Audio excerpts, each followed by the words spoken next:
Welcome back to the Dante's gameplay through. Yes, we're still climbing the tower. But now we're entering the Furnace of Souls. Yep. Sounds pretty ominous. Yeah, because what this level does is introduces in a gimmick where you get these fiery walls that pop up, and they go disappear every now and then. But your goal is to jump between platforms while the fire is inactive, because the fire does a ton of damage. This is one of the most annoying trophies in the game as well, where you have to not get hit by a fire at any point. So you need to be very careful when you're trying to get across. And there are some up parts of the level where you have to be pretty much frame perfect to get across without being hit by the fire. So I take it you're just not bothered to switch costumes at this point. I'm just choosing whatever. There's barely anything left to showcase at this point costume wise. Well, I would say maybe hopefully at the very least you switch back to original Dante so that we can see the change in white here. I think I'd do that at the very end. Yeah. So as you can see, the fire's going up. Although I believe it is Souls, because the level is called Furnace of Souls. Yeah. So, but yeah, just don't jump when the fire is active. Yeah, as soon as it disappears, you're clear to go across. But if it's active while you're over any of the pits, you'll take a ton of damage very quickly. It essentially drains your health. Yeah. It doesn't do a set amount of damage, but it will drain it down very quickly. Now we get these guys again. I believe you can knock them off into the fire if you're lucky. I think I just did that with one of them there. Oh, it's a Frost Knight. Yeah. And unfortunately, because it's an angel weapon, we don't have as much damage output to work with. Unfortunate, but you gotta do what you really gotta do. And if I try and use the hammer, it's not gonna stun him. So it's just knock the fucker off. Dante will bring the hammer down.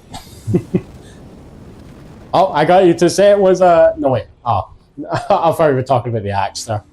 No, I was talking about that joke about bringing the hammer down. But, very unoriginal joke. Yeah. And I'll put my £5 in the jar. No, wait, you should have a swear jar. What is it, a hot fuzz? Every time someone swears, they put money in. Like someone just throws an object at Danny. Fuck off! Thank you, Danny. Then it cuts to the swear part. I like to point out that they've put a note they put a note what words are for the corresponding money. Yeah. The one that's the strongest word of them all is not censored. Yeah. And they actually say it at one point in the movie as well, and it still gets a wheel for 15 somehow. Aye. Apparently, that's the one word that is the strongest in terms of getting something to be an 18 nowadays. Well, if you're going by vulgar, but then if you really want to go 18, you just add a lot of gore. Yeah. It takes a lot of gore to get an 18 nowadays. 28 years later, I was shocked that got away with a 15. But the second movie, 28 years later, Bone Temple, is apparently ridiculous. It just goes above and beyond in terms of gore, and that is an 18. You think that's shocking, but then you look back at, say, Castlevania Bloodlines, and that was very gory. That was just sprites, though. But that was GA, general audience. What? I still, to this day, cannot believe the original Resident Evil 2 got away with a 15, with just how excessively violent and gory that game is. Especially when you die in that game. It is horrible. Oof. Especially with a giant alligator biting you in half. Also, I don't know what was going on. Yeah, you saw that. Yeah. The flames were a visual glitch. A visual glitch. They were squares for a split second. Yeah, that's usually the stuff with squares and stuff. That's usually a graphical pickup when it comes to a lot of games and stuff. An incorrect texture displaying. I don't know why that happened. That was the first time I ever saw it too. Yeah, but maybe it's because there's so much going on. But to be fair though, in my playthroughs of this game, I've not run into serious crashes. Maybe one, but that's only because it was just unlucky. That's not really the game's fault. I had the game when I went to fight the first major boss at the end of the first mission one time, just fucking around. I had the game crash mid-fight. That was fun. Oh, great. And it was one of those that happened for no reason as well, so it's great. This is going to happen. Did they thankfully save your progress? Yeah, I'm pretty sure you just start right then and there. Stephen, you're going to have to wait till the fire's gone. You can't just go right through the fire. This isn't Ikaruga. That's why I'm spinning around for entertainment. This is one of the really annoying things about the mission, is that you're doing a lot of stopping and waiting for the fire to go away. Well, if you don't want half your health meter burned away in less than a second, that is. I could easily just rush this and just brute force my way through with items, but I don't want to do that. Where's the fun in that? Oh, key. God knows where the door is in this mission. Good luck with that. Because you don't. There's no ability to unlock like a radar or something like a finder that lets you locate where. There is a radar that says it beeps when there's a secret around, but there's barely any help. Honestly, you're better off just fucking looking up a collectible guide. Yeah, but then again, we can say that for all collectibles. Because I'm like that when it comes to collectibles in any game. I'll try my best to find many of them as possible based on my knowledge and what I've learned in the game. But after a while, it goes to a point where you're like, fuck it, where's the guides? Like, I hear Assassin's Creed 2 is one of the worst offenders with this, where there's a bunch of these feathers you can find in the game. Like, I think we mentioned this when we did Arkham City, where it's one of my personal favorite games, but I cannot deny that the Riddler collectibles is a weak point of it. And then they made that even worse in Arkham Knight. Yeah. You must 100% the Riddler to see the best ending. Yeah. Well, fuck. Or we could just leave the Riddler down in his little hole for all eternity. Because, what is it? No, but we need to risk Catwoman, because remember, he attached a suicide necklace into her neck, so if you don't get the key, he'll blow her head off. So we have to save the Riddler. Anyway, that's for our next Batman adventure, if we ever go back to him. What about Origins, though? Do we still have that? Yeah, we still have that. Yeah. I don't know when I'll do it, but we'll be there soon. Origins is criminally underrated. I hate that that's not been remastered for current gen. Unfortunately, no. I don't like how they don't acknowledge it either. Like, it's not a bad game. It's like, I would say it's probably got the best bosses of the Arkham series. It has a great story. Next to Mr. Freeze, anyway. It has a great story too, and it's got my favourite version of Bane in it as well. Yes, actually, compared to Asylum City, where it's just a big brute. I love Bane in Origins. It helps that he's voiced by J.B. Blanc too, who's a really great actor. I first heard him as El Fuerte and Street Fighter 4. But he's also good as what was the alien's name in Saints Row 4? Oh, Zinyak. Zinyak. Yeah, he was really good as him. God, I miss Saints Row 4. That game is so funny. Although it is the biggest disconnect. Okay, look at that. That's pretty awesome. Like, you can flow the blades all the way up. I'm surprised it let me target it from that far away, honestly. Usually there's a limit to how far you can actually target something. Another reason why I like the Aquila. Yeah. Yeah, now that we've got all of our abilities, the game's making us use them all in conjunction. You're a lot more versatile now, yeah. Yeah, this is actually a pretty cool thing. Like, more variety. Whereas earlier, we were not doing much of anything, just like running from one spot to another. Here again with this fucking bitch. Do you like my shield? No! Get the fuck out of here! Die! Die, my darling! First. She also doesn't take long. Oh wow, those kills went right I don't know what shield. the fuck happened there. That's some bullshit. And she's out. Now you got some concept art. You got an autograph. And the one that's gone straight in the bin. Because I hate the witch. But at least this big guy's easy, you just pull him down. your Kablooey's not doing anything. Yeah, wait, is it even hitting him? No, wait, it is, because I see the score points. It's very little, though. No, just use the strategy. Just jump over him, pull him down. Why am I not moving in? Past Stephen, pull his arse down. No, I can't. He's in Berserk mode. Oh, fuck, this guy again. Oh, okay. In conjunction with the Tyrant too, God.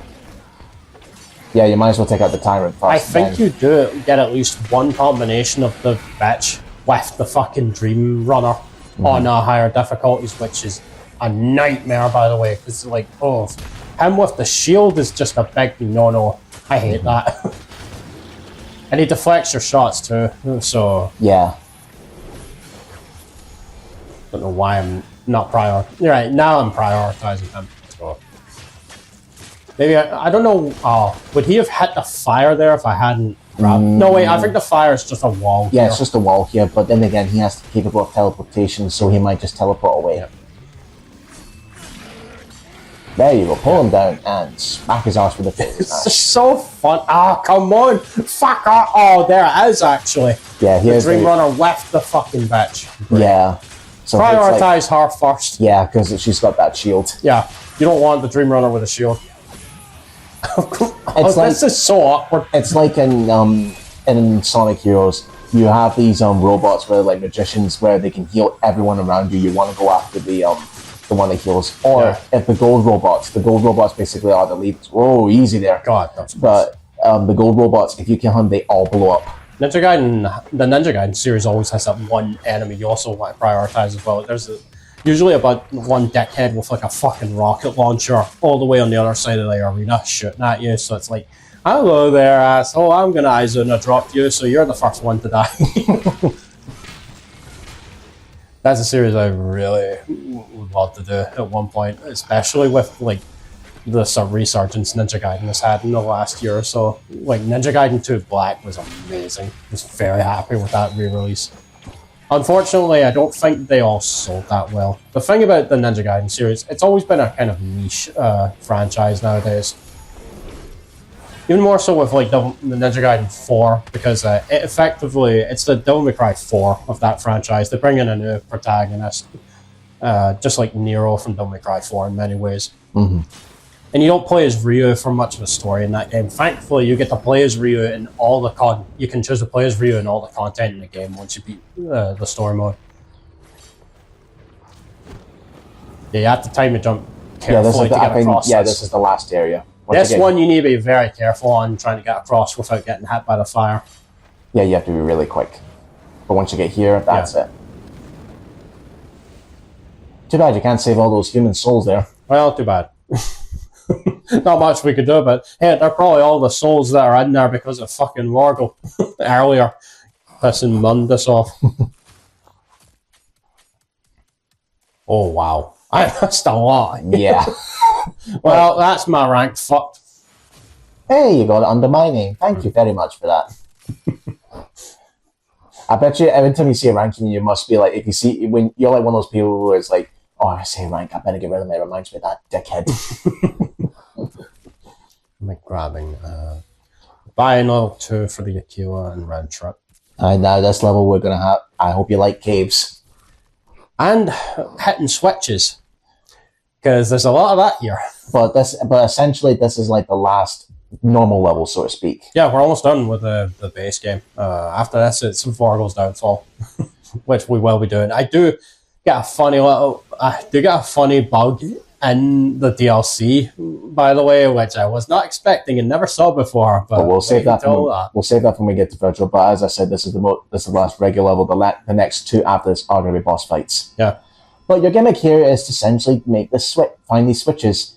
You have to bring the pillars back first, I think, is the thing. Yeah, but what I'm usually thinking is that just bring them all the pillars back before you attempt to do the puzzle, because they do that thing where it moves one, it locks, and then move two at the same time. So just wait. And here's one of the other. There's another one coming up here that a lot of people found pretty funny. Right here. And I got a bigger dick.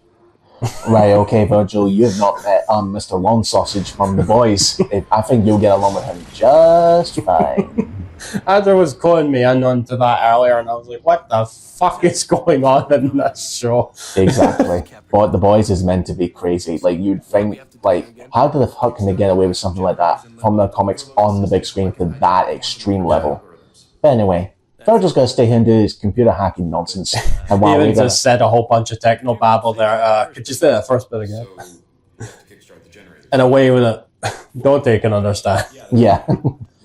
But then again, they do that with every media everywhere. Someone geeky's talking smart, and then it's like, perpetrate that to me in English. Hell, even Still Game does it when they're trying to get the jackpot of the specific buggy machine of the Klansman, and Shug has got the inbuilt blueprints of it, and he's going into technical terms, and then he's like, you want to perpetrate that to me in English? I love it when the nerdy characters are all sassy as well. Like, well, that was one of my favorite things about, what was it, Scooby-Doo Mystery Incorporated. Velma was really funny in that. She was all sassy as hell. If you type up sassy Velma, there's like a highlight reel of all the funny moments she has in that.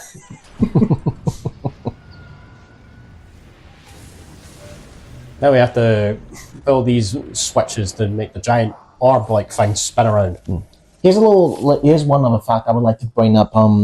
This was regarding the original debut trailer back in 2010, where it was like Smoker Dante and the really bad looking one. Yeah, they actually took something away from that. There was a weapon which is like a spear weapon that he used. It was called the Two Sometime Choose some time, steal weapon. Choose some time. That's actually the name of one of the moves you can do with Ebony and Ivory. But it was like a spear long range kind of weapon, but they took it out from the game. Yeah. Actually, during the credits, they play a clip of that weapon being used. I think it might be from that. Now that I think about it, you don't get to use that weapon in this game. I mean, would you be even more pissed if they decide, oh no, screw you, we're going to go with this smoker thin Dante from the beginning rather than just changing it to make it close to Dante as possible? Or like, do you think Devil May Cry could work as a psychological thriller?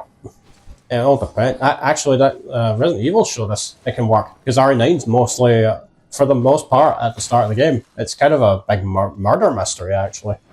So, I'm talking like the idea. A thriller, yeah. I'm talking about like the idea that the original version of this of the reboot was more like, the twist is that the demons were all in Dante's head and all that.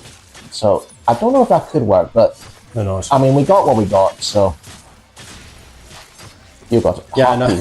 Yeah, we got what we got, and it's the reason we went back to the canon games.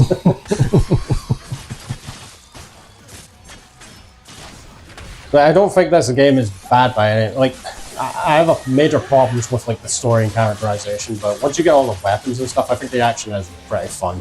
Yeah, because I think that's the general reception of this game, is that the gameplay itself is fun, really good. Devil May Cry 2 is so much worse than this. Like, oof, you think? Yeah, hence why you've done almost all the DLC, all the Devil May Cry games in this up to this point in our channel. You're intentionally leaving number 2 for last because you think that's worse. Yeah. I was very happy with the 5 playthrough. 5's the best, still the best game in the series. I have no idea how they're going to top that. Well, we'll see what happens if we do get Devil May Cry 6. 7 years? Don't tell me we're waiting another full fucking decade for a new Devil May Cry game. Come on. The fact that Hideaki Itsuno's not at Capcom anymore is kind of unfortunate, because it's because of him that the series ended up getting to where it is. Apparently, with like the original Devil May Cry 2, we don't know who the very first game director was on that, but we know that he was let go at some point, and Hideaki Itsuno was brought in to kind of just rush the Devil May Cry 2 over the finish line. Aye. And which is unfortunate to have that be his first main line. I missed the damn key, so... Well, if you want the key, you can always go back up and get it, but you're not going to bother, are you? I think I am going back for it just because it's right there. Raging. You have to go down here for Raging klepto. And I actually got spin dashed by the damn blades things because I didn't see them off screen. Overkill much shotgun on the fucking...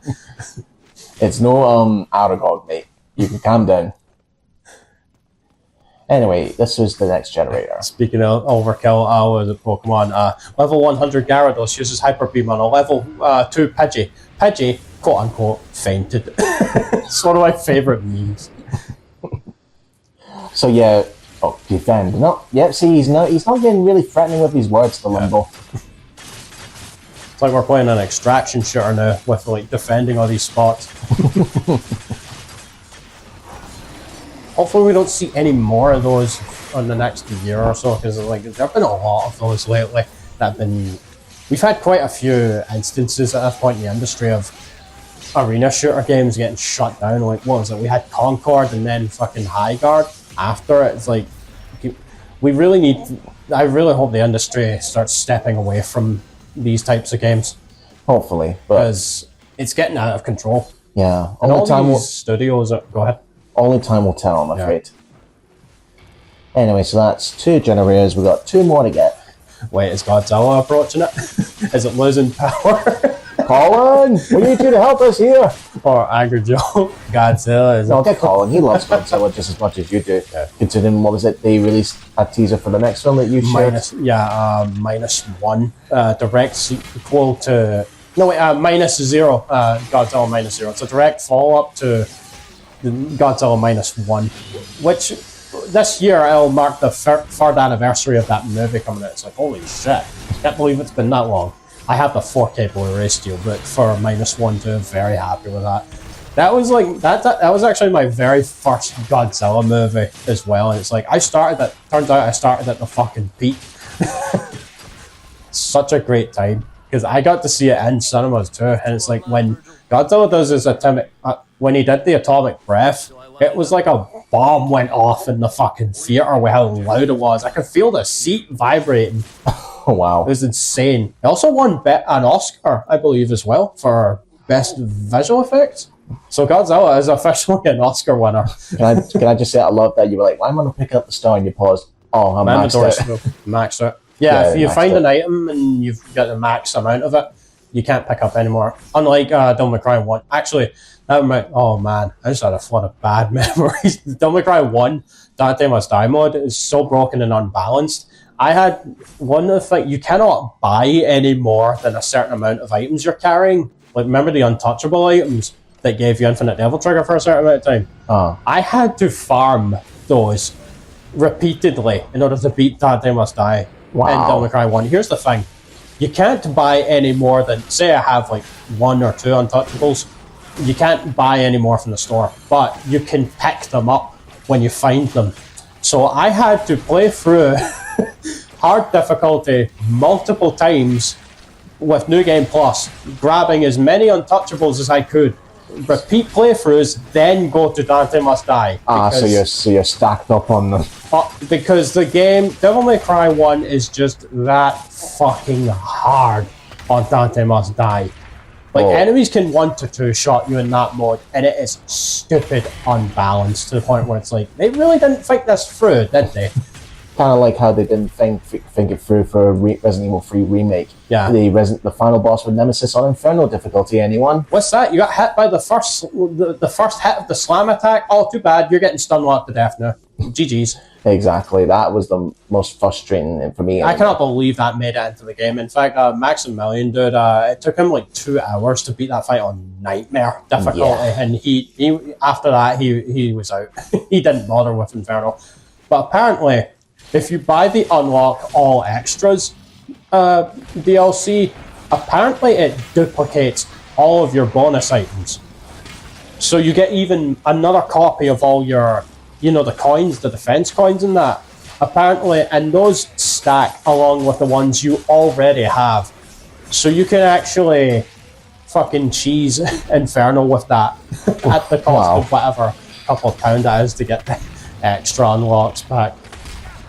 Oh wow, that one hit like 3 blocks. That'll probably do like 5 or 6 on higher difficulties. Now we've got all the little rats again. Just shooting them all with a shotgun at this point. You were saying you were talking about Inferno difficulty. Well, we were talking about Inferno difficulty earlier, but Remake 3. Yeah, but about a while ago, about a week ago, I got a mate of mine who shared with me that he actually bet my record. My record for the Inferno was 1 hour 15. He's now beaten 1 hour 4 minutes.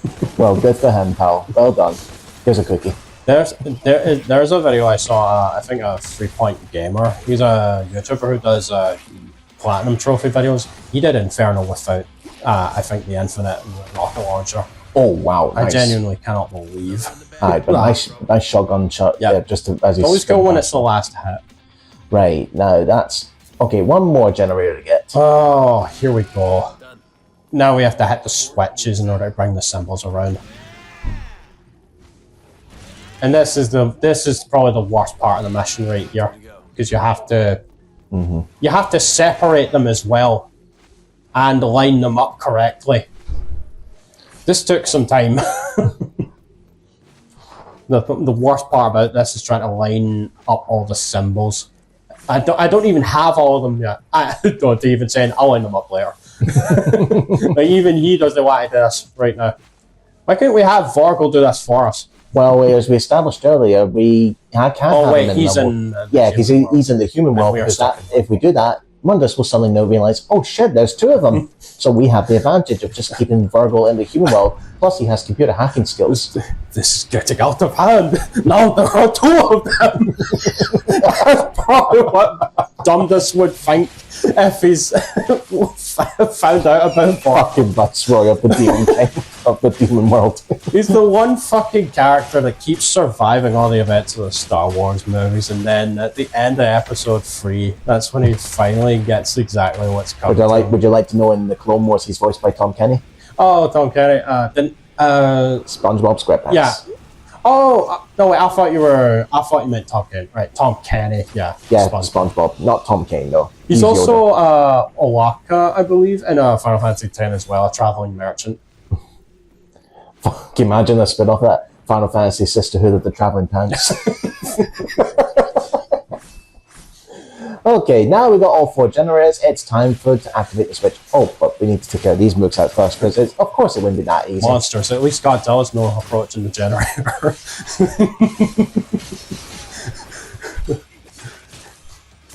It's still one of the funniest things I've ever done. Just played through and not platinum all Godzilla PS4 just as a joke to annoy Andrew. There is only one Godzilla game I would like to try, but I'm not sure if we're ever going to get it because it's going to be rare. Yeah. It's Godzilla Save the Earth from the PlayStation 2. Yeah. It had multi-tap support on the PS2, I believe, as well. I would like to try that game. But yeah, that Godzilla game on the PS4, it's stupid rare and hard to find nowadays. It's like it can go for hundreds of pounds in terms of its value, and it's I can't. It's because it got delisted on the store years ago, and it was a very rare game to find. I kind of wish I'd held on to my copy at this point, honestly, because I got it for £20 back when GameStation was a thing. Yeah, that's how far back we're going with this. I found it on sale for £20. That's the only reason I even bothered to grab it, because it's only £20 for that. And it's not the worst game in the world. It has some pretty fun monsters to play as, but the overall gameplay is repetitive as all hell. And it's kind of once you've seen everything it has to offer, it's really boring, honestly. To go back to what we saw in the gameplay earlier, when the 2 Dream Runners there popped up, you immediately just destroy one with Devil Trigger, which again could be handy. Devil Trigger is very useful against those guys, as Steven showed. But you still have one to deal with, but you managed to beat him easily. I actually got a really lucky roll on being allowed to hit him when I stunned him with a Devil Trigger as well, because again I have to pull him down, and it let me hit him that time, thankfully. So now we have to move these panels. As you can see, you move one and then you move it to delete the next. That sucks. So this is really annoying. This could take a while. I wouldn't say it sucks. It just takes a while until you figured out the pattern. The worst thing about this is that it eats up time on your rank. So if you're struggling to get through this, you're losing time for your rank. So you're getting punished for not being able to quickly complete this. Oh, just quiet down. You're just no good at puzzles. Fuck off. Kind of like in Resident Evil 5, where you kept didn't know what to do with the puzzle, and I had to go in and do it. Shut the fuck up.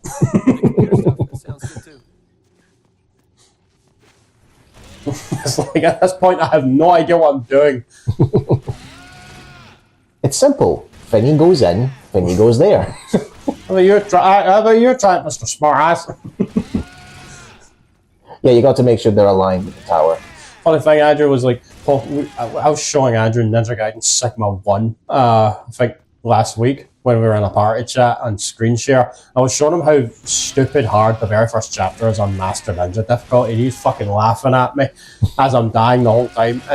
And at one point, I'm like, "Do you want to try it, Mr. Smartass?" And he wussed out like a bitch. As soon as Andrew was faced with the possibility, wait, what? Master Ninja difficulty on Ninja Gaiden Sigma 1, Chapter 1? No thanks. Well, to be fair, that's like saying, "Oh, you've given the ultimate difficulty to someone who's never played that series before." That's a bit unfair. And you're the one laughing at me, so because that's who I am, a dick. God damn it, dude. Oh, just have one more. It's really annoying listening to those sound effects over and over again. It kind of sounds like it's a mixture of him going, yeah, with some gear noises, and going, there you go. Now you can go into Mundus's room. Yeah. You would think Mundus would try a different combination to make sure they don't come into the tower. Considering he's looking to kick our shit in at this point, I'm surprised he's not just letting us in the front door at this point. So yeah, we're setting up what we need to do now. Then we go for the kill. And he's still saying it wrong. It's Yamato, not Yamato. Whatever, it doesn't matter. That's it still means the same thing. Yeah. Do not try and kill him. I didn't get a chance to say this, but compared to the original series, I do like in this reboot, we do see that Dante and Vergil are not immediately on each other's ends. They do take the time to have some brotherly fond, as brothers. Yeah. Unfortunately, the last 10 minutes of the game just throw that out the fucking window with how rushed and forced that is. Like, you'll see what we're talking about, like, because we're almost done with the base game, actually. Aye, so the next part will be the last two bosses. Yeah. I missed a door. There was a door in there? Wow, I don't know how I missed that then. Who cares? You're not going to go back anyway. Alright, with that S-Rag, we're finally heading into Dumdus's main room to confront him and hopefully put an end to this madness.